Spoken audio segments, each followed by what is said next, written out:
Welcome back, everyone. I'm glad you clicked on this video. Today we're going to go ahead and continue on explaining as to what they're actually bringing within Season 2 of Call of Duty. Starting off, of course, they're bringing out the 1v1 Gulag, which they're removing basically the Jailer, and they're bringing back the 1v1 Gulag, which we have all known and loved for so long. The 2v2 was reinvigorating, and the Jailer did kind of give you that momentum where you could, team up with your enemies to, basically kill the Jailers and everyone comes back. It was kind of cool. I liked it, but it's nice that they are going to bring the 1v1.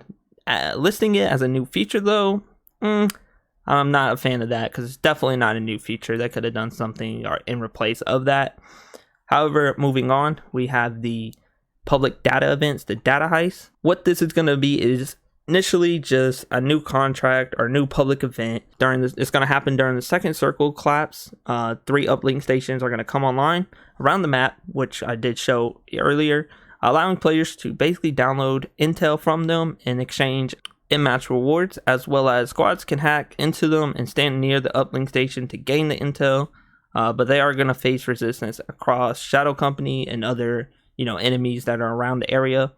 The download progress can be sped up by eliminating, AIs, and then operators can halt the data process by just standing near them or just using a DDoS field upgrade. Once you successfully download the uplink station, you're going to get rewards such as XP, cash, and a random piece of tactical equipment. If you do 2 or 3 more uplinks, you will successfully download their intel. You'll receive, increased rewards such as a random kill streak and even an advanced UAV. I believe you get the advanced UAV if you did all 3 uplinks. Redeployment drones. These are basically going to be high-tech successors to the redeploy balloons we first seen on Caldera. How that pretty much works is it allows you to basically reposition yourself very fast across the map. So instead of trying to run across the map, you can just hook up to one of these. You're going to be defenseless. All you are able to do is hip fire. So it's not much in regards to defending yourself. So it's a high risk, high reward type of play style here, but it allows you to basically zip up the line and shoot off to another area of the map where you can basically relocate and try to get an advantage on your opponents. So it's pretty cool they're bringing those back. Now, talking about the search and seizure contract, this is a new contract that's going to go in the rotations of all the contracts we already see now on the Warzone map, such as the bounty and the safecrackers. Ashika Island will have this additional contract, the search and seizure. Basically, you're able to what you have to do is reclaim a stolen vehicle, either an SUV or a boat, and you have to fight against Shadow Company. You basically have to collect this vehicle and take it to a location on the mini-map in order to get rewards. Of course, you're going to receive heavy resistance doing so, so it's not going to be an easy task. It's going to be, again, a high-risk, high-reward type of thing. So definitely look forward to doing that. It's be cool that they'll be doing that.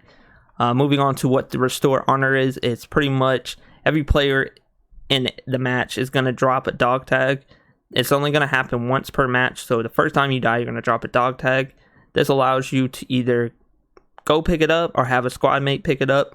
Once you do so, you're going to be given a small cash reward, and it's going to give you a single UAV ping, which is going to both mark the enemy around you and some nearby supply drops. It's kind of cool because they're kind of giving you a reason to go back to your body to kind of reward you to getting the cash you need. So a lot of resurgence, rebirth kind of thing is to buy your people back or kind of hold off to the timer. Of course, doing objectives kind of give you a lesser timer of killing enemies, playing aggressively. And then, of course, getting a jet ski, not too crazy. Moving on to DMZ, what we are getting there is I'm kind of more excited in regards to this. We're getting the new boss, which is going to be called the Bomb Maker. Who the Bomb Maker is going to be someone that is just roaming across the map. We're going to be able to find him anywhere on Ashika Island, so he can be anywhere across the map. It just pops up, and you basically have to kill him to get a weapons crate. Once you collect a certain amount of weapons crate, which I think is 13, you get a reward for extracting those crates. We also get a new faction called Crown. This is only going to be available to anybody that owns the actual game of Modern Warfare 2. So if you have the free to play Modern Warfare Warzone, you're not going to be able to engage in this faction because it won't be accessible to you. Let me know what y'all think down below. Moving on to the multiplayer side, we're finally getting rank play. We know how rank play is. Of course, they're gonna have a new leveling system where you gain skill ranking and you're gonna have ranks in rank play. In regards to how it works, everyone starts at rank 1 and climb their way up to rank 50. Each rank you get, every 5 ranks, you get unlock a new player rank icon, and you're awarded a exclusive rank play reward. The skins are going to be at rank 5 and rank 50. As you rank up in rank play, the SR level, the skill rating, that's going to go up as you increase through 7 skill divisions from bronze to iridescent. Don't roast me for that, okay? If you know how to pronounce that, let me know. Going forward, we're gonna get a new episode for the raid. We're getting our season 2, so we're gonna be able to engage in that. Right now, I believe that's gonna come mid-season, so not much information in regards to what that raid's gonna be. But of course, it takes continuation from the story mode of Price, Farah, and Gaz. So it's gonna be really cool. I still have to play the first raid. So, and then of course our new maps that they claim are new. It's gonna be Dome, which we already have that. Valderas Museum, which is returning. If you ever played the beta, that's already a map you played. They just probably reworked it, so it's gonna be different in that aspect. And then we have Al Malik, the international, which is the airport terminal on Al Mazrah. Been there. Zyra Observatory, which is of course the standpoint, the hot zone on Al Mazrah. That's coming to both in Ground War and Invasion. And then Dome and Valderas Museum is coming to multiplayer. New game modes: Infected, we know how that works. Gun game, we know how that works. Grind, which is basically kill confirmed, and you collect all the tags and bring them to certain 2 locations on the map to deposit them. Drop zone is basically pretty much care packages being dropped in the map, and you collect them, so it brings a lot of chaos. All or nothing, which is only throwing knives and pistols with no ammo. As you play it, you start with a perk with Scavenger, which allows for ammo pickup after your first elimination. This is going to be something you can play with all your friends.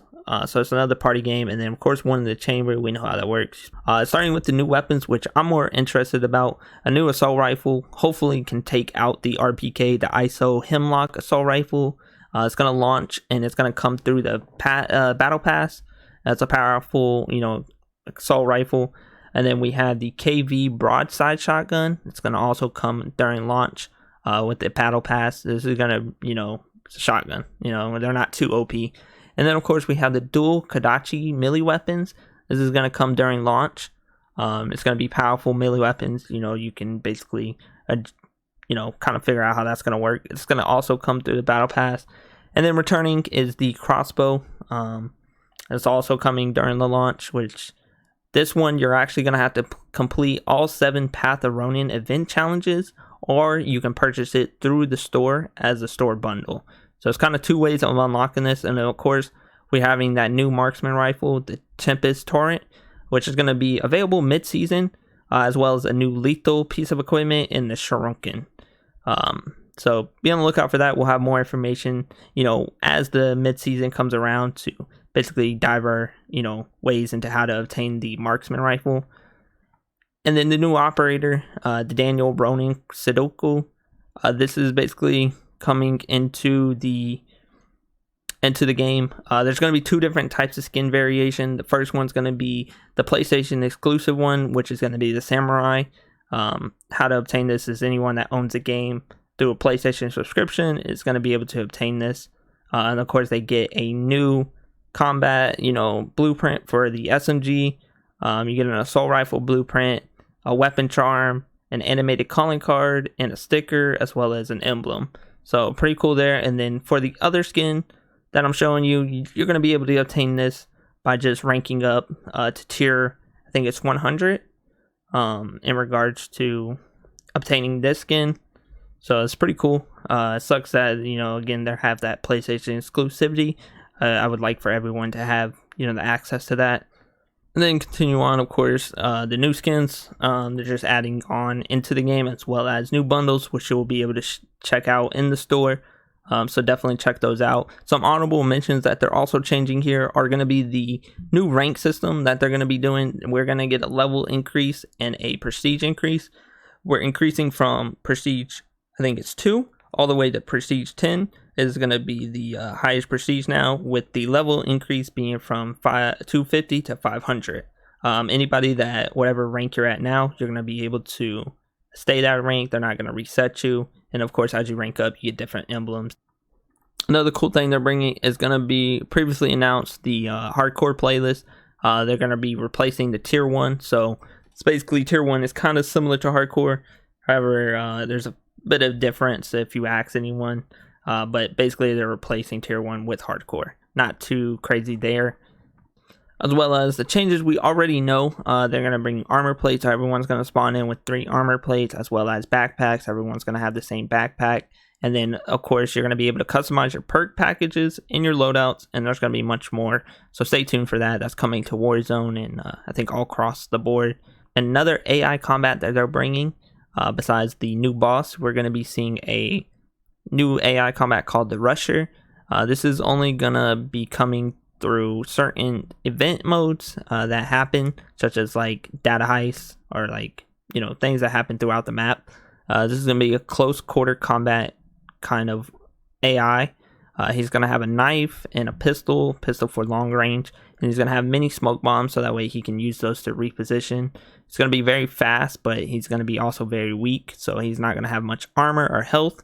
So, but what he lacks in that, he will make up in agility. So be on the lookout for that. Always watch your back. So new changes coming to Warzone. They're updating the point of interest in Al Mazrah. So if you travel to Sadiq Cave, the point of interest there, you're going to see the plane, which strikes a very strong resemblance to the Modern Warfare 2 Afghan map, which is basically, you know, kind of, you know, resembles that. It's basically what it is. So they're adding the plane there, so that's kind of cool. They're revamping some point of interest and changing them up a bit, so that way the map kind of doesn't look the same, sort of similar to what other battle royales do.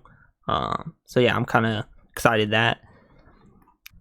And then finally, but not least, basically they are adding combat records. At this time, leaderboards are not being released or announced as released to Modern Warfare Season 2. But combat records for multiplayer and Warzone are going to be coming, so stay tuned for that. This is pretty much all the updates we have as of now.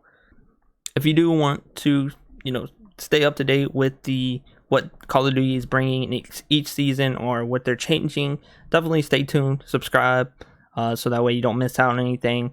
Make sure you hit that bell, because that definitely helps out, as well as your likes. I appreciate all the support, you guys, but it's been your boy Julio. I'm out.